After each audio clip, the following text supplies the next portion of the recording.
Hey guys, it's Brandon. It is Tuesday, September 9th, 2014, and today is a run-ride day, or ride-run day. Since it is storming and rainy outside, and windy and all that kind of stuff, I decided to stay inside on the trainer today, which, if you know me at all by watching these videos or personally, you know that I can't stand the trainer, but I just felt like kind of sitting on the trainer today, and the new Apple keynote address is on right now. So I'm watching that. Anyway, just want to say hey. Doing this is a 1 hour 15-minute ride followed by a 1 hour 15-minute run. The run, since it's not technically a brick, it doesn't have to be one right after the other. So the run portion of this will be later on this evening after the baby girl goes to bed and all that. So I will probably yang at you during this ride and afterward. See ya. I'm almost done, but it occurs to me that probably the biggest reason I hate being on the bike trainer, or the treadmill for that matter, is just how sweaty I get, because there's nothing to evaporate. There's no airflow to evaporate that sweat. And yes, I could put a fan, but I'm kind of in the living room right now, so that's not happening. Anyway, what do you use to keep the sweat gone? Do you like riding on a trainer? Do you like a treadmill? I want to hear it. Leave your comments in the comment section below. Hey guys, it is Brandon. It's Wednesday, September 10th, 2014, and I am on the way to the pool. Why am I wearing this jacket, you might ask? Because it's 49 degrees, I might answer. I like cool weather, I do. I really like running and hiking and things in cool weather. I love skiing, and you guys will hopefully be seeing more of this this upcoming winter. I have got some plans that I'm going to announce here pretty soon. But it comes as a shock to the system. On the other hand, this is supposed to continue through Thursday, Friday, and then I think this afternoon it's pretty early in the morning right now. This afternoon it's going to get up into the 70s, but this weekend it'll be back up into the 80s. So overnight though, tomorrow night, it's going to get down into the upper 30s, so I hope it doesn't kill my plants in my garden. Anyway, into the pool, and yeah, into the pool, going to swim. It's going to be good. I'm excited. Talk to you later. Bye. Hey guys, swim is done, and I can say unequivocally, for the first time since that rib injury, that was the best swim that I've had in a while, in a long time, since definitely before the injury, and possibly since before that. So feeling good, feeling strong, and that's it. See you tomorrow for my brick. Later. Hey guys, it's Brandon. It is Thursday, September 11th, 2014, and I'm about to go on a ride in my living room because it's raining and cold outside. So, let me click in there. It's gonna be a good ride, nice and easy. It's actually a brick, so it's a 2-hour ride, 30-minute run brick. It's gonna be nice. It's cool outside. It's about 50 maybe right now, probably closer to 48 or so. And I like that. I thrive on cool weather, as I mentioned yesterday. Anyway, the reason I'm not going outside today is because it's cold and it's raining, and I don't feel like doing that to my bike. And it's one thing for it to just be raining, but I don't feel like getting cold or catching a cold or anything like that, so I'm going to just do it on the trainer today. It is all good. As I have mentioned in the past, when it comes to me and bricks, it is a good idea to have all your stuff already set up and ready to go. So, right over here, sorry, I'm starting up my computer. Right over here, on top of my daughter's little marker art box there, you can see my stuff ready to go. And actually the shoes that are there are the Nike Zoom Elite 7s, which just came in yesterday, and I'm excited to try those out. So yeah, everything's set up to go for my run portion of this. I get only 30-minute run, and that's it. Should be fun. So I will talk to you guys during this 2 hours of being on the hamster wheel. Later.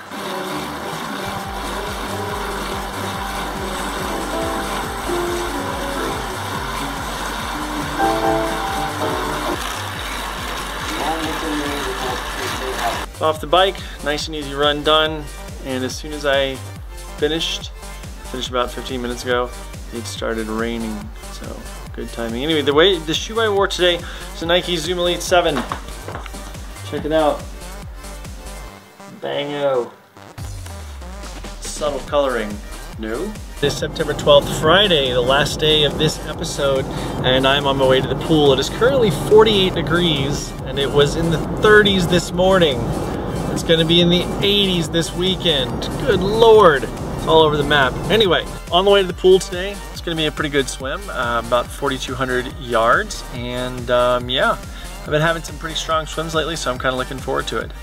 That's it, and I'll talk to you after the pool. Bye.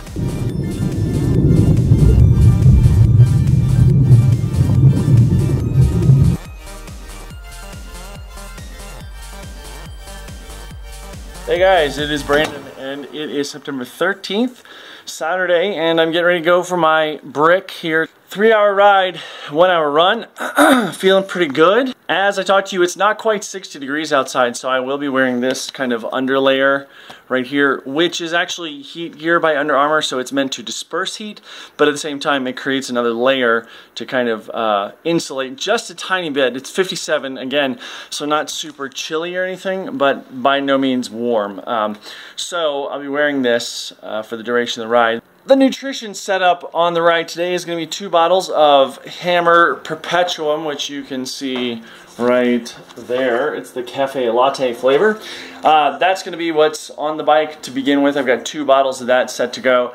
I'm also going to be taking 2 goos, and I'm planning the route to come back by, because even though it's a 3-hour ride, I'd like to refill my bottles, see if I can get in a bottle, 2 bottles every hour. So I'm going to see if I can do that, or like a bottle and a half every hour. Basically 4 bottles over the course of 3-hour ride. So I'm going to plan my route to come back by a place to refill those. So it's going to be a good ride. I'm excited about it. And yeah, starting to begin the thoughts about breaking down exactly what gear I'm taking. And so I'll be talking to you guys about that soon. I will see you from the ride. Hey guys, I am 1 hour and 42 minutes in and feeling pretty good. Just kind of looping around now, filling out the rest of this 3 hours before the run. I just refilled the bottles, and yeah, so hydration's good, nutrition's good, and I'm ready to go. Let's get back at it.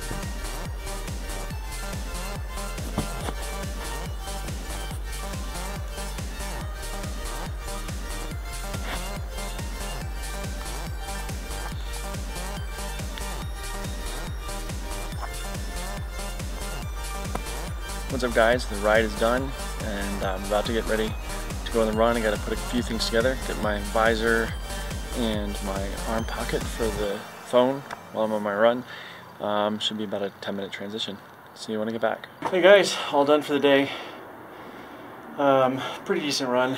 My popliteal, kind of a muscle behind the knee. Here's a picture of it right here. My popliteal is bugging me a little bit. Sometimes that's kind of a byproduct of running uphill, sometimes a byproduct of riding uphill. Basically, it's an inefficiency thing. Not a big deal. It affected my run a little bit, but it actually affected it more kind of when I stopped and started the run. For instance, at the halfway point of my run, I stopped at a water fountain to take a sip, and when I turned back around to start again is when it kind of was like, "Argh." So doesn't slow me down or anything, it's just kind of sore. No big deal. On to tomorrow. See ya. Hey guys, it is Saturday, September 14th, and I'm getting ready to go for my run. I want to talk a second about compression. I will be wearing, I think I wore last weekend on my long run, and it worked out really well, and so I'm going to wear it again this weekend. I'm wearing calf sleeves. And you've seen a lot of people wearing calf sleeves or compression socks, and I'm not necessarily partial to one or the other, but having compression on the lower leg really keeps that blood flow going, especially when it starts to have a tendency to pool kind of later in a workout or in a race or something like that. So the calf sleeves that I'm wearing are Zensa calf sleeves, Z-E-N-S-A-H. There are lots of them. I have a pair by 2XU, which I might be wearing in the race also. So wearing those. Today's run is going to be, again, on a trail. This prescribed run is 2 hours. I'm going to make it a bit longer than that. I'm going to go up Picture Rock again. Yes, I'm sure that it sounds like I run Picture Rock a lot, because I do, because I like it. It's a wonderful, beautiful trail. And quite honestly, I feel comfortable there. So that's where I'm gonna go. I'm very familiar with it. And I know places where I can kind of push the tempo or knock it back a little bit. But in general, I like it, you know? We all have our favorite runs that we do, and this just happens to be one of mine. So I will talk to you more from when I get there to the trailhead, and then obviously on the run. I'll be taking my hydration pack again. Hopefully not spilling, taking a spill all over the trail and having to use water to clean out my wounds, but best laid plans, right? We'll see. So anyway, see you guys from the trail. Hey guys, so I'm just a few feet up the trail here. The trail is going this way. It's a nice day for it, about 80 degrees, sunny, but there are some clouds rolling in, so that makes me wonder if there's some weather rolling in with it. I mentioned my popliteal or popliteus being aggravated yesterday. It's a small muscle on the back side of the knee that kind of wraps around from the inside to from the lateral, medial side to the lateral side. And it's quite aggravated today. It hurts, but it's just kind of like a soreness hurt. And I do know that when I get warmed up and when I get running, it tends to feel better. So this is kind of a new thing as of yesterday. So I'll just probably stretch a couple times during this run, not a big deal, and do what I can. The whole plan is to do exactly the same route I did yesterday, which is, I can show you here, which is to start here where I am, run this trail all the way to here, which is about 5.5 miles from where I am now to here is 5.5 miles. Then go up this way and come down here and then come back here and then back. So that's about 15 miles or so in total, give or take. And again, if the weather holds, it's going to be great. Even if it sprinkles a little bit, that's great too. Take a little bit of the heat, knock it down a little bit. But yeah, I'm kind of not concerned, but I really want the popliteus to kind of chill out a little bit. So once I get warmed up, it should be no big deal. See you for the trip.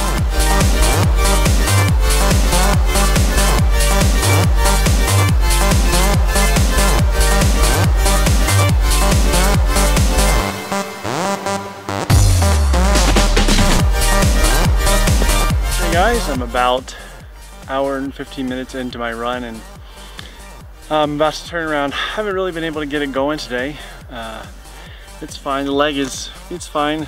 The popliteus is here and there, touch and go. If I keep my leg like not straightened out, I don't ever really straighten my leg fully out. It's not such a big deal. And yeah, I don't know though.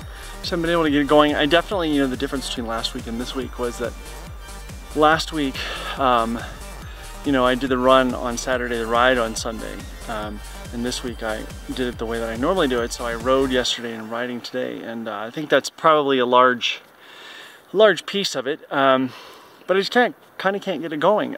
In terms of hydration, in terms of how I feel in managing my nutrition, I guess I feel pretty good. So. Yeah, that's exciting, but I'm gonna flip it, not make it all the way around the top loops up there. I'm actually on one of the loops right now, but like not much into it, and then I'd have to run probably another 4 miles to get around it or so. So I'm gonna bag that for today and start to head back down. All in all, pretty good. Just can't get the energy up, so no big deal. Just I had a pretty hard brick yesterday, and that's about it. Talk to you soon.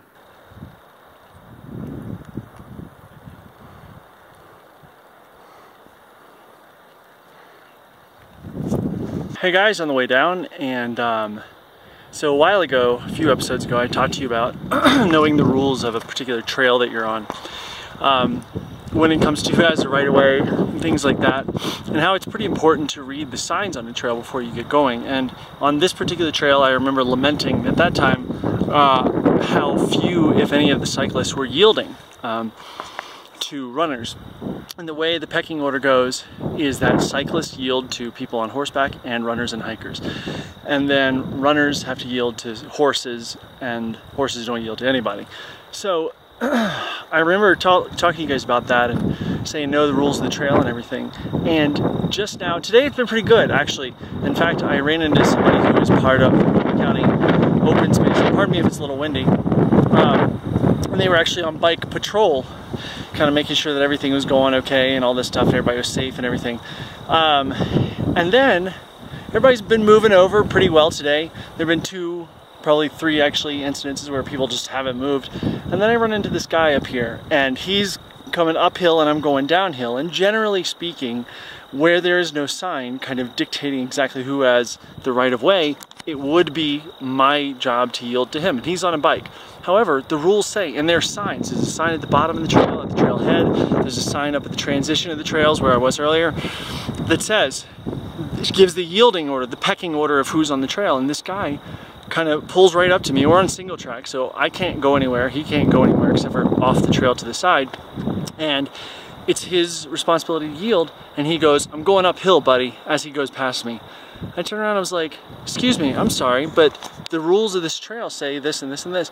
And he just kind of kept talking and going on. I was like, "Shut your effing mouth, dude." I didn't say that because I didn't want to get into a brawl on a trail. But come on, man. I mean, look, here it is. If it was my job to yield to that guy, I would. I really, really would. I want to, because I want everybody to have a good time and be kind of hunky-dory on a trail. But I'm following the rules. This guy's not following the rules. So to that guy, screw you, man. So I guess the moral of this is know the rules of the trail. That would be so awesome. Read the sign, dude.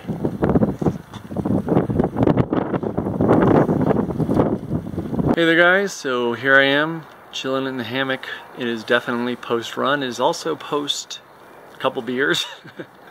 And I'm in my Broncos jersey. Go Broncos! Although my true love is the Redskins, but since I live not far from Denver, Broncos. So today's run, to be quite honest, was crap.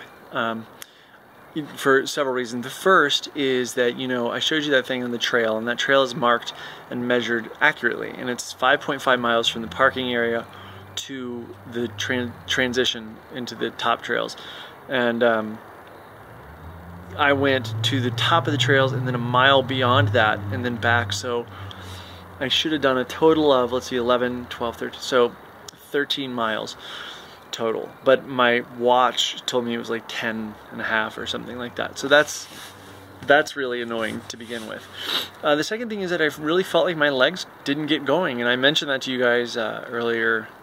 But yeah, I just felt like they couldn't get going, just really didn't turn over, and I stayed on top of hydration. That felt good. Everything kind of clicked like that, but my legs just didn't get going, and I think it was kind of a byproduct of pushing it kind of hard yesterday on the ride, and so it is what it is. I went for 2 hours and some change. I did stop right at that trail transition and talk to a couple of mountain bikers that were up there for a minute, so there's a pause on the Strava file. But anyway, yeah, good times. I just wish my legs could have gotten going. So anyway, since this is a combination post, because this video didn't get published on last Friday, you'll see this on Monday, post-swim, and we will break down the run course. We'll begin to break down the run course, or the bike course, excuse me, the bike course of the Ironman Chattanooga. So here's my view while I sit in my hammock. This hammock is by Pahake, actually, and I will be reviewing it very soon. This is a camping hammock. It's actually a double-person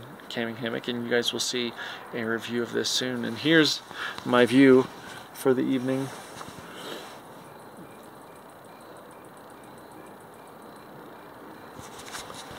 Quite lovely. Good times. Anyway, guys, talk to you tomorrow. Monday, September 15th, 2014, pool day. I'm gonna go get my swim on. Popliteus is bothering me a little bit. It's still tight after yesterday. It was actually kind of painful to walk this morning, but like a sore painful, not like an injured painful. So here's hoping that clears up. It tends to clear up as the day goes on, as I walk around on a little bit more and stuff like that. It's just kind of annoying. So anyway, into the pool. Okay guys, as I promised, we're going to take a look a little bit more today at the bike course for Ironman Chattanooga. Now, first thing we'll take a look at, this is the bike course as we see it from Ironman itself. Now obviously this is zoomed way out, and so I'll zoom in a little bit more so you can see things a little bit better. Let's get in here. So right up here you can see where the swim course finishes. Now that's finishes right at Ross's Landing, this little area right here, and the swim starts right about there. So then we come down here, we're riding, and then right about mile 11, we're going to wind up in the state of Georgia. How about that? And once you're winding up in the state of Georgia, you kind of come down here and you do 2 loops of this chef's knife shaped thingy right here. You go loop 1 and then you go loop 2. Now right over here is also Lookout Mountain, which is something that a lot of people are concerned with, but let's take a look at this on Map My Ride because there's a much more in-depth map and we can take a look at the elevation profile and things like that. So the first thing that you'll notice is here's the state line of Georgia into Tennessee, okay, and here's Alabama over here. So let's get in a little bit closer so we can see exactly where, when I say we're going into Georgia at mile 11, you guys will see what I'm able to talk about. Actually, I stand corrected. It looks like mile 6 we're into Georgia. So mile 6 we're into Georgia, roughly 5.5 or so. Actually, that's what I meant. It's 11 total miles that are in Tennessee, and then you don't come back in it until about just before, right at mile 107 it looks like. So that's where you cross into Georgia and you start heading down. Now, some of the things that it is important to look out for are this Lookout Mountain thing here. Now, this occurs pretty quickly. This occurs right about mile, let's get back in there again, where you're riding beside Lookout Mountain, right about mile 5. So that's going to be right about there. So it's not really a big deal. The downside to this bike course is that for the first, let's call it 30 miles, you're essentially riding a pretty substantial net uphill. Okay, so that means from basically the start up here at Ross's Landing, right there, you're riding uphill until you get right about, come on, sorry, scrolling the screen for you guys. You're riding all uphill until you get to about here, right down here. Now, this isn't a huge deal, and overall, you're still not getting much above 1,000 feet while you're on this bike course. But for those people that are not really used to it, it's going to be, it has the potential to be a little bit tough. Now, again, from mile 31, okay, 31.5, which you can see down here, to about mile 51, so for about 20 miles, you've also then got a net downhill, which is a nice little thing, and then you kind of do this little bumpy dealy right here where you climb up. So from mile 51.9, so let's call it mile 52, you're at 730 feet, and you go up to 880 feet. So about 150 feet, give or take, 160 feet over the course of, so from 52 to 54. So that's 2 miles, and you're going up that many feet. It's not such a huge deal. And then you're kind of back at the beginning here, and you start this almost same exact thing, this climb up here, and we're kind of going up this thing again, and we wind up capping out at about 1,054 feet. And then again, you have basically a net downhill from about mile 76 3/4, you can see, to about mile 96. So, and again, another 20-mile net downhill, which is going to be nice. And then you've got this little climb again, and then you're kind of heading right back into Georgia with that pass by Lookout Mountain Park. So it's really not that tough of a bike course. Now, from what everyone has said, and as you can see here in the description on the Ironman website, let's get back here real quick and I'll show you. The bike course takes riders 11 miles south of town before beginning 2 45-mile loops in North Georgia. Athletes can expect incredible views as they parallel Lookout Mountain, which you guys saw on the map, on this rolling course with great road surfaces. As athletes near the end of the loop, they will get the opportunity to ride through historic Chickamauga. Is that spelled right? Anyway, the 112-mile bike course has approximately 3,400 feet of climbing. Now, what I find curious about that, they're saying it's got 3,400 feet of climbing, but on this that we're looking at here, let's get back to the actual data. Now, if we look at it from this view right here, which is not the full screen view, we can see that it's got a total gain of 1,800 feet. Now, what's a little puzzling to me about that is that's roughly half of what the Ironman website claims. So I'm wondering that if it's 1,800 feet. Are they simply accounting for half that? I'm not sure. So regardless, I don't think it's going to be a big, huge deal. It's only maxes out at 1,161 feet, as you can see here, and starts at 741 feet. So for me, someone who's coming from a place where I live at 5,000 feet, and generally I ride quite a bit up above 10,000 feet, this is going to be a really nice course. It's going to be a nice course to do. I'm actually really looking forward to it, and one thing I am looking forward to is on this downside here, and I'll blow it back up to full screen, on the kind of out portion of the out and back, which I'll show you here, basically the back side of the chef's knife, if we think this looks like a chef's knife, which I do. This is all essentially very straight. There's very little technicality to it in terms of turning and all that kind of stuff.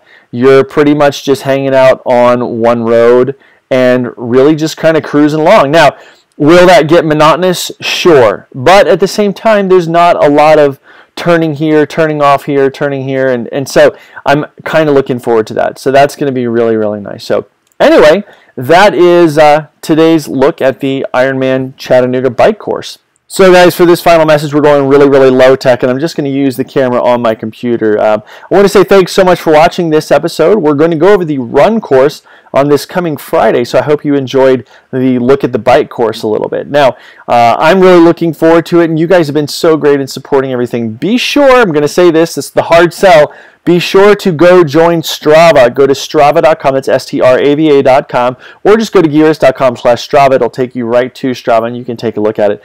Join Strava. Make sure that you're in there, because you don't have to be a premium member or anything like that, but make sure that you're in there, because after this race is over, we're going to be doing a promotion where we're giving away a free 3-month premium membership to Strava, as well as a few other various and sundry prizes here and there that are going to be a lot of fun. And in order to be able to enter this contest, you guys have to be a member of Strava.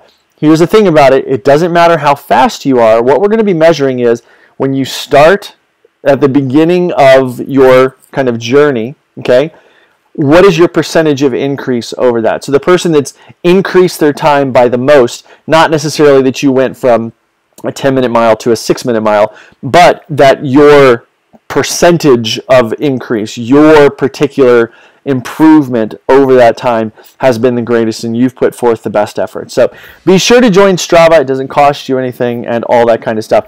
Over here on my right, your left, as you can see right there, please join us on Strava. I'm trying to point at things. Strava, Twitter, Facebook, Instagram, and YouTube. Definitely subscribe to us on YouTube. Thank you guys so much for watching this episode. Oh, also click on over to Gearist.com. That's right, Gearist, where everything lives.